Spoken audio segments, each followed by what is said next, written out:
me yasa za a yi magana akan wannan topic? Ƙara wa juna ilimi. In an ce al-khilaf, asali mu da muka yi karatun zaure a wurin dattawa a babin ladabi ba sa cewa saɓani.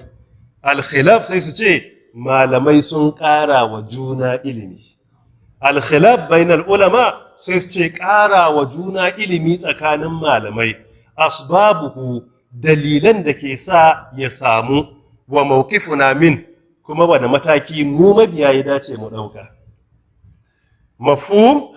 Tayyib, yace da yawan mutane za su ce me yasa magana akan al-khilaf? Al-khilaf sabani a Hausance. A ladabin malaman zaure sai a ce ƙara wa juna ilimi. Don me? Don yawanci su magabatan mu ba irin na yanzu bane. A da in kaga sun yi sabani ko ƙara wa juna ilimi, wallahi duk abin da ya bayyana kowa Allah yake nufi.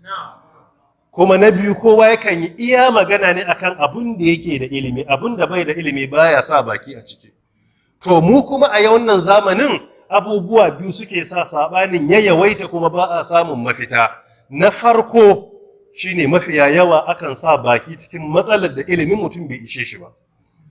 Mutum sai ya zauna akan a masallaci bai yi karatun zamani ba, amma zai iya fatawa akan medicine.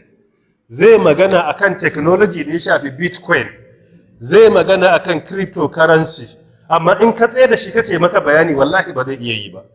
Duk kwa inda baka fahimci matsala ba kai fatawa akan ta, to tabbas za a samu kuskure akan fatawa. Kuma in za ka nemi ilimin ba zai yi kace kawai za ka yi magana akan Facebook sai ka samu wanda ya bude Facebook ba, a sai dai ka nemo wanda ya san technology ko yake headquarters na Facebook, ko kuma ya fice a ilimin sai ka ce yi mana bayani akan yayi yake. Saboda yin aiki da abu kadai bai sa ka san abu. Saboda me akwai abun da yake buya gare ka, maybe yi aiki da kake da shi bai wuce kashi 2 ko cikin 3 sa ka sani ba.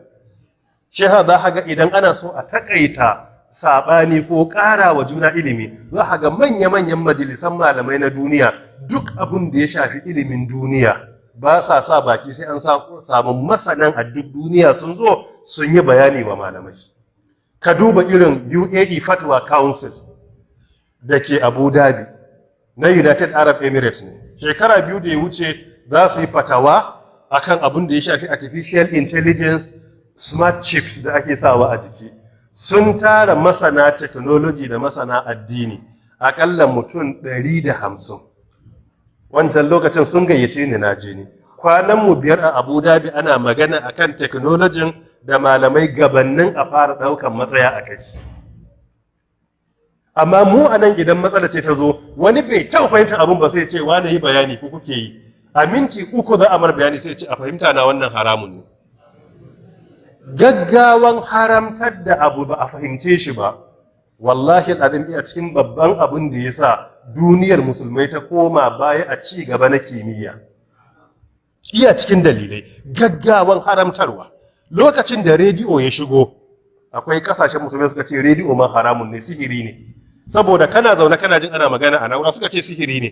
Sanda aka ɗauki manya-manyan malamai a kai su ɗakin da ake watsa labarai, aka kuma bar wasu a inda rediyo yake kunne suka yi magana da juna, wanda suke can suka ji na nan suka koma can suka yi magana, waɗannan na gidan rediyo suka da suka ji sai suka ce a shi abun ba sihiri ba ne, technology ne.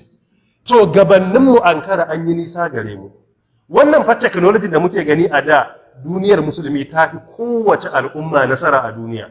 In ka ɗauki anatomy, ka ɗauki physiology, ka ɗauki economics, ka ɗauki abin da yanzu backbone na artificial intelligence gaba ɗayansa algorithm ne. Wanda ya fara aiki akan algorithm shine Abu Musa al-Khawarizmi. Musulmi ne, sama da shekara 1100 algorithm. Shine foundation na computer science, shine foundation na artificial intelligence. Babu wani imagine technology duk duniya a yau da za ka yi aiki da shi ba ka yi aiki da algorithm da musulmi ya yi shi shekara 1100 kai suka wuce ba. Duk abin da ake a gaba ɗaya artificial intelligence yau akan algorithm aka yi building. Shi yasa dukkan system ɗin algorithm ne, kuma musulmi ne ya yi sama da shekara 1100. Ga irin su Ibn Nafis, ga irin su Ibn Khaldun, ga suna Ibn Haytham. Dukka fa abin da ya shafi irin physiology su suka fara magana akai, optics da ake da shi na physics su suka fara aiki. But unfortunately sai muka ɗauki ɗabi'ar gaggawan haramtar da abin da ba mu fahimce shi ba. Yin fatawa babu ilimi sai zama sai mu yi discouraging matasanmu daga yin abu. In suka haƙura haramun ne, lokacin da aka gamsu halal ne kuma duniya ta tafi ta basu.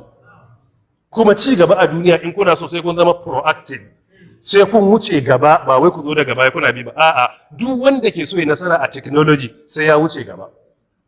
Amma in dai kace wai sai an fara ka rika bin wasu, to ba za ka taɓa zama kai ake ji da kai a duniya ba. Dole sai kun bar yaranku sun taru a radu da ka, sun yi al'imani ba ma alkafura ba, sun san abu. Abin da yake da muhimmanci in yara suka shiga harka sai mu ce ku kiyaye dokokin Allah a ciki. Da ka hana yara yin wani abu sai ka ce ku je ku kyara tsarinsa, abin da ya saba addini a yi avoiding ɗinsa. Sai ku tabbatar abin da kuke babu riba, kada uncertainties ya yawa a cikinsa, kada kaza da kaza, sai ka ba su guidance. Amma in ka ce haramun ne, za a koma baya. In an koma baya lokacin da za a farka abu a yadda halal ne, kuma duniya ta tafi ta bar mu. Kuma duk yadda ka haramtar da abu akwai lokacin da zai zama tarihi. Satellite television, satellite stations, malamai akwai wanda da duk sun ce haramun ne. Iya nan a rubuce a takardu, na sha baku hujjoji a nan ba sai na maimaita ba. Video camera wasu sun haramtar, ordinary hoto wasu sun haramtar. Amma a yanzu baka ma san yaushe ake yin hoton naka ba. A bidiyon ma za a tsaye da shi a ɗauki hotonka daga bidiyo, kuma ba za ka ɗauka ba hoto ba ne. Saboda shi kansa bidiyo ɗin hoton ne dama. Hoton ne ake haɗa shi sai ba da bidiyo na kan wannan.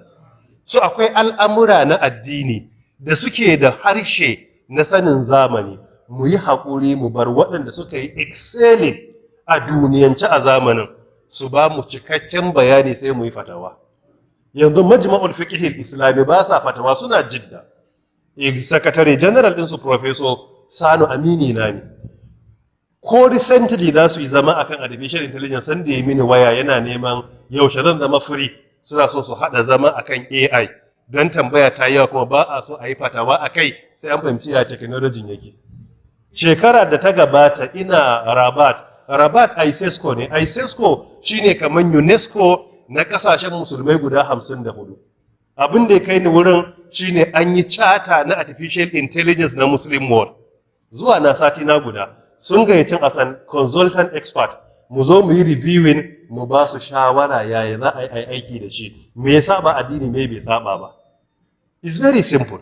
Dukkan cikinsu ba mai yin alkafura ya fatawa sai an yi mai, sai an daɗe ana yi. A document ɗaya sai a samu malamai da masana kimiyya mutum 1000 su yi muraji'a tukunna su ba da matsayinsu. Amma mu a ƙasa irin tamu da yake babu ladabi na ilimi, duk matsala gabanin a fahimce ta, wata an haramtar da ita, wata an kafurtar da ita, wata kuma an wajabta ta. Gabanin ma masu ilimin sa baki duk abin an riga an dagula shi, gaba ɗaya ya dagule. Ya kuma sai ana dagulawa sai kuma a maida abin ya zama rikicin Barcelona da Real Madrid.